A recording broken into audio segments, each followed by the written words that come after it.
Welcome to quick math student. आज हम chapter number 5 arithmetic progression का इंट्रोडक्शन देखेंगे, जिसमें कि फर्स्ट टर्म है हमारा सीक्वेंस। सीक्वेंस क्या होता है? ये एक ऐसे डिफाइनाइट ऑर्डर, डिफाइनाइट यानी कि जो नेवर एंडिंग जो टर्म्स हो, जो ऑर्डर्स हो, उन्हें हम डिफाइनाइट ऑर्डर कहते हैं। Arrangement of number in definite order according to some rule is called a sequence. जैसे कि मैं आपको एक एग्जांपल देती हूँ कि अगर हम कहें कि इवन नंबर्स बताओ आप, तो आप क्या कहेंगे? 2, 4, 6, 8, 10, 12 और उसके आगे ये जो अरेंजमेंट है ये बढ़ती ही जाएगी, 14, 16 इनफाइनाइट तक बढ़ती जाएगी। तो ये क्या हो गया कि इसे हम काउंट नहीं कर सकते हैं कि ये कहाँ पे एंड होगा। तो इस टाइप की जो अरेंजमेंट होती है, टर्म्स की अरेंजमेंट होती है, उसे हम कहते हैं सीक्वेंस। इसे हम डिनोट करते हैं, मान लीजिए 2 है तो 2 को T1, T2, T3 या तो फिर A1, A2, A3, A4। But इस चैप्टर में ज़्यादातर बार हम इसे टर्म्स को A1, A2 इस तरह से रिप्रेजेंट करेंगे।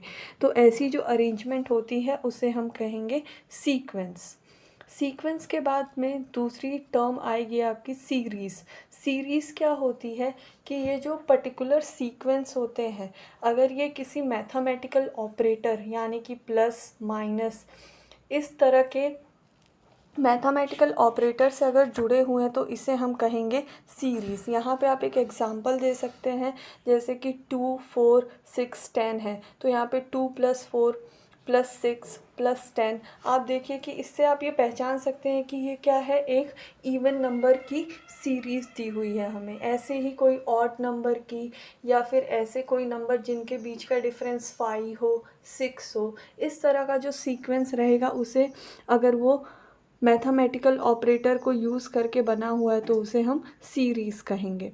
फिर हमारा आता है प्रोग्रेशन। इस चैप्टर का नाम अर्थमेटिक प्रोग्रेशन क्यों है?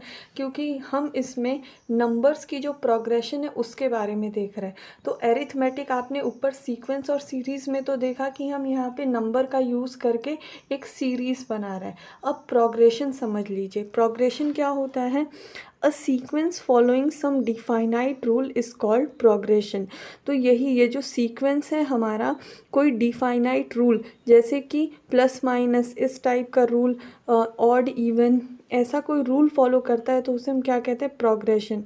एरिथमेटिक प्रोग्रेशन का पूरा मतलब क्या हो जाता है? A sequence is called arithmetic progression if the difference of the term and its previous term is always same. अब यहाँ पे रूल फॉलो हो रहा है। अगर ये एग्जाम्पल देखा जाए 2, 4, 6, 8, 10, तो 2 और 4 के बीच का डिफरेंस कितना है? 2 जितना।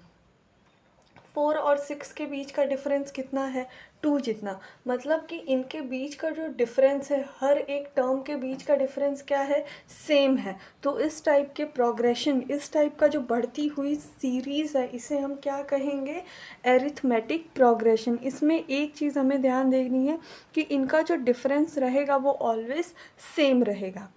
जनरल एरिथमेटिक प्रोग्रेशन, इसमें ए प्लस डी, A+2D, A+3D इस तरह से ये प्रोग्रेशन बढ़ता जाएगा, जो कि nth टर्म तक जाएगा। nth टर्म यानी हमें पता नहीं है कि कौन सी टर्म। अगर क्वेश्चन में हमारे पास दिया रहेगा कि आप 10th टर्म फाइंड कीजिए, तो हम यहाँ पे जनरली फॉर्मूला क्या यूज़ करेंगे? Tn = A+n-1D। ये हम टर्म्स फाइंड करने के लिए फॉर्मूला यूज़ करेंगे। फिर हमारा आता है टाइप्स ऑफ एरिथमेटिक प्रोग्रेशन। यहाँ पे 2 टाइप के एरिथमेटिक प्रोग्रेशन रहते हैं। पहला तो फाइनाइट और दूसरा इनफाइनाइट, जो कि when number of the terms of an arithmetic progression sequence are countable, तो उसे हम कहेंगे arithmetic progression, finite arithmetic progression.